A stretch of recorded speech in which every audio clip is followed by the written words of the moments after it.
আমরা মনে করি নামাজগত অবস্থায় মারা গেছে উত্তম মৃত্যু, বাবারে খানা খাইতে যে মারা গেছে এটা উত্তম মৃত্যু।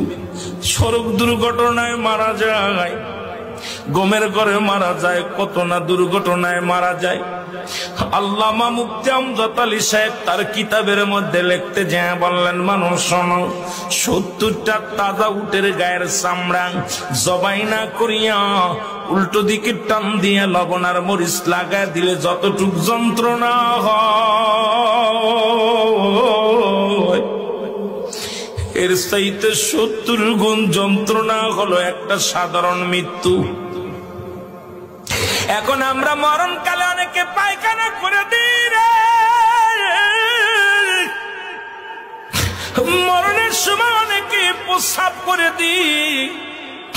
অনেক দাদা বাবার চোখটা বড় বড় হয়ে গেছে মরণের সময়। অনেকের মরণের সময় মুসলমান শুনে নাও, অনেকের মরণের সময় এই দুটি অমুসলমান জিহ্বাটা বাইর হয়ে গেছে। তাদের মরণটা কত কঠিন হয়। সহজ মৃত্যু যদি এত কঠিন হয়, কঠিন মৃত্যুটা কত কঠিন।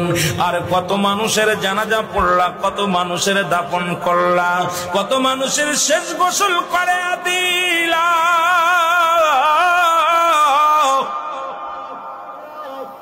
আজকে একবারও চিন্তা করলে না তোমার গোসল কে করাইবে, তোমার কবর কে খুঁড়বে, তোমার জানাজা কে পড়বে রে মুসলমান, তোমার কে তোমার দাফন করবে? আল্লাহ,